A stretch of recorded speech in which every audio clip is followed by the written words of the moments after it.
परम सम्मानित मुख्य अतिथि और यहाँ पे उपस्थित सभी सम्मानित व्यक्ति, आप सभी को मेरा प्रणाम। मैं अमित सिंह डाइट गोचर का प्रशिक्षु हूँ। आज मेरा टॉपिक है धोखाधड़ी व रोकथाम। किसी सच्चाई को जानबूझकर गलत तरीके से पेश करना या किसी महत्वपूर्ण तथ्य को छिपाना। थोड़ा इसका इंट्रो बताना चाहूँगा।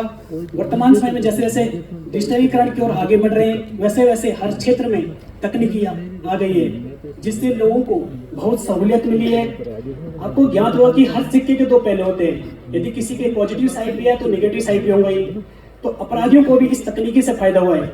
जिन लोगों को फ्रॉड के बारे में कम जानकारी है, उन लोगों को साइबर अपराधी अपने चंगुल में आसानी से फंसा लेते हैं। यूरोप में धोखाधड़ी लेन देन का मूल्य प्रति वर्ष 1.8 बिलियन यूरो है, जो कि एक छोटे छोटे देशों के टोटल जीडीपी से भी अधिक है।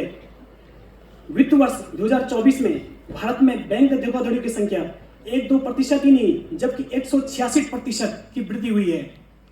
धोखाधड़ी के बढ़ते मामले के साथ एआई एक ऐसी चीज हो सकती है जो संभावित सुरक्षा खतरों और हमलों के बीच खड़ी हो सकती है।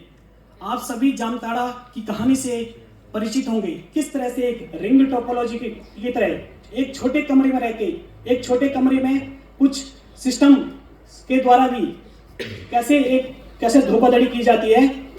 जैसे वर्तमान समय आप भी धोखाधड़ी के प्रकार बताना चाहूंगा कि जो इम्पोर्टेंट है। वित्तीय धोखाधड़ी, किसी कंपनी या किसी व्यक्ति को धोखा देकर पैसा या वित्तीय जानकारी हासिल करना, जैसे क्रेडिट कार्ड धोखाधड़ी।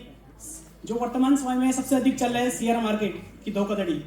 किस तरह से मार्केट को उछाला जाता है, मार्केट को ऊपर नीचे किया जाता है।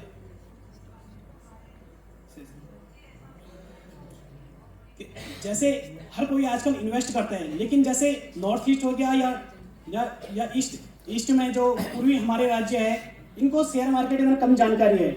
इनके साथ बहुत बड़ी धोखाधड़ी होती है। जैसे किसी यूट्यूबर के द्वारा किसी शेयर को बोला जाती है इसको इन्वेस्ट करें, लेकिन उसके बारे में हमें पूरी जानकारी नहीं दी जाती है।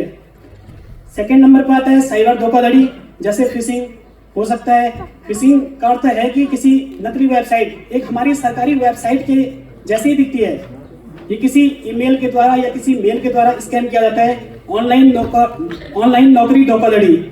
ऑनलाइन नौकरी धोखाधड़ी मैं खुद ये धोखाधड़ी मेरे साथ हुई है। कोविड के समय पर जब मैं टाटा मोटर में नौकरी की तलाश कर रहा था, तो उसमें जब मैंने किया तो उसमें इंटरव्यू के लिए मेरे को कॉल आया, लेकिन उसके तुरंत बाद मेरे मेल पे एक फेक मेल आया था। वो फिशिंग का ही तरीका था। वो मेल जब आया तो उन्होंने मुझसे 5,000 रुपये मांगे इंटरव्यू के लिए, लेकिन मैंने कहा कि मेरे पास 5,000 नहीं। तो मैं ऐसे फंस गया उनके जाने कि मैंने 3,000 रुपये को पे कर ही दिया था।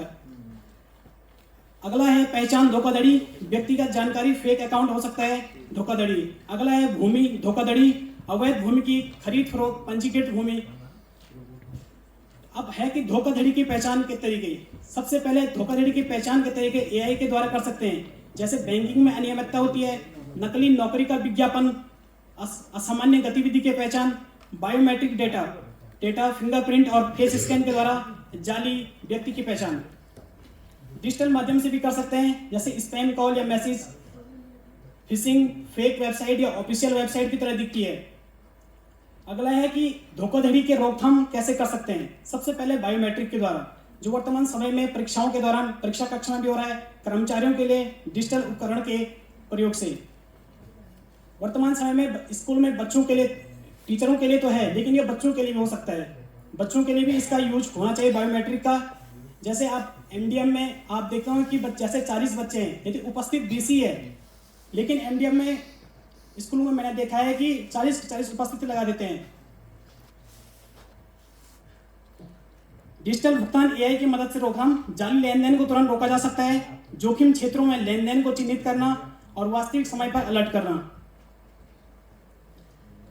संचार व जागरूकता के माध्यम से सोशल मीडिया के द्वारा कर सकते हैं। रेडियो, टीवी, पोस्टर, नुक्कड़ नाटक के माध्यम से आजकल स्कूलों में भी बहुत अधिक किया जाता है।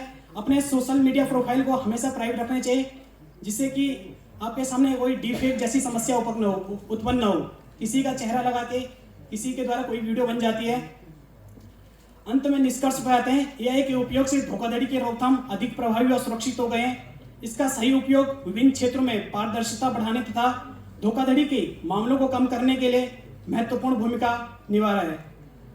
एआई शिक्षा को आसान तो बना सकता है, पर मेरा मानना है कि वो शिक्षक की जगह कभी नहीं ले सकता।